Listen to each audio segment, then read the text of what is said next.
Mungu ni mwema kila wakati.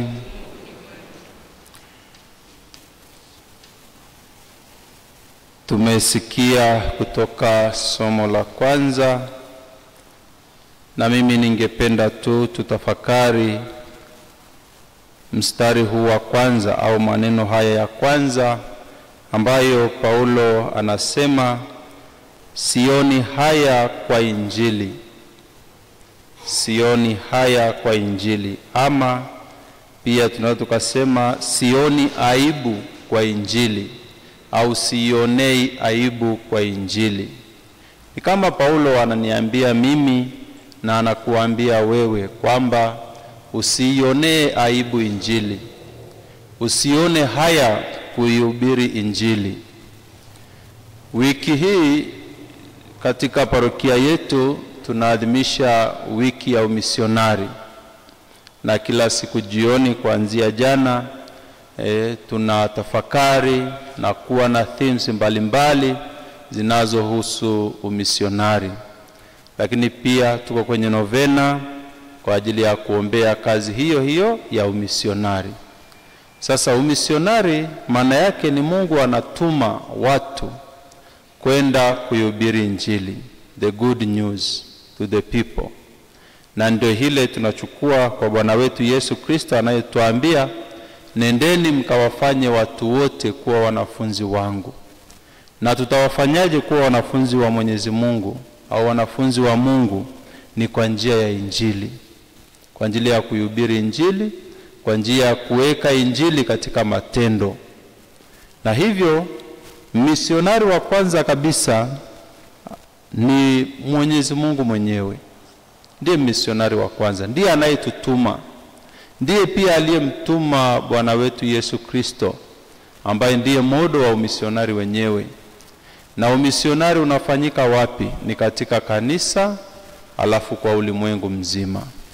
Na kanisa ni mimi na wewe. Kwa hivyo neno hili kwamba tusionee Injili aibu, Paulo anaposema namna hiyo, manake anahitaji pia na sisi tufanye kazi kubwa kwa ajili ya wengine, hasa kuwahubiria wengine Injili.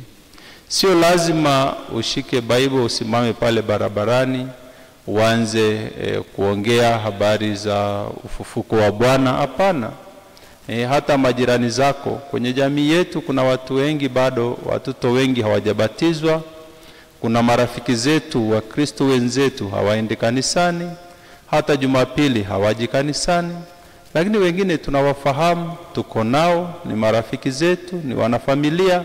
Sasa ni kazi yetu pia kuwasaidia, kuwahubiria, kuwakumbusha. Lakini sio hilo tu. Hata leo hii katika jamii yetu, ukionekana mtu unayesema ukweli juu ya mambo mbalimbali, watu wanakuchukia. Pale ambapo unasema ukweli, pale ambapo unakemea maovu, unamwambia mtu jambo hili unalolifanya si lizuri, hili sio jema. Unaposema hivyo unatengeneza maadui wengi. Ni kweli, lakini bado je, tuendelee kuwa waongo kama watu wengine? Hapana. Ndio Paulo anatuambia sasa tusione aibu kusema ukweli. Unaposema ukweli vile vile maana yake unahubiri Injili, kwa sababu Injili imejaa ukweli mtupu. Injili imejaa upendo. Na kama unampenda jirani yako, unampenda rafiki yako, unampenda mwanadamu mwenzako, hutapenda abaki katika hali ya dhambi. Hutapenda kwamba atakapokufa roho yake ipotee, bali utamsaidia kwa uwezo wako ulio nao, kwa maneno, kwa matendo yako, utamsaidia ili na yeye aweze kutambua kwamba he or she is in a wrong track. Kwa hivyo anatakiwa abadilishe maisha yake na amtumikie Mungu vema. Kwa hivyo tunaposali ibada ya misa, tumuombe basi Mwenyezi Mungu atujalie ujasiri huo wa kuhubiri Injili vema kupitia matendo yetu, kupitia maneno yetu. Na tujue kwamba kuna watu wengi bado wako kwenye giza, na kazi ya umisionari ni ya kwangu na wewe. Tunahitaji kuwasaidia ili basi na wao waweze kupata mwanga. Kama nilivyosema, pia tuendelee kumwombea rais huyu baba wa taifa Mwalimu Nyerere, ambaye alifariki siku kama ya leo mwaka wa 1999.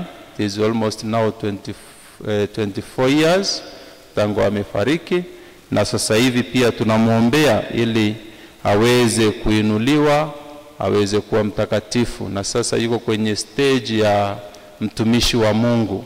Kwa hivyo tunasali kwa zile kazi nzuri alizozifanya za kuunganisha taifa, kuunganisha bara la Afrika kwa ajili ya kueneza amani. Basi kwa hayo mazuri Mwenyezi Mungu aendelee kumbariki na aweze kumjalia aweze kuwa mtakatifu siku moja. Tumsifu Yesu Kristo.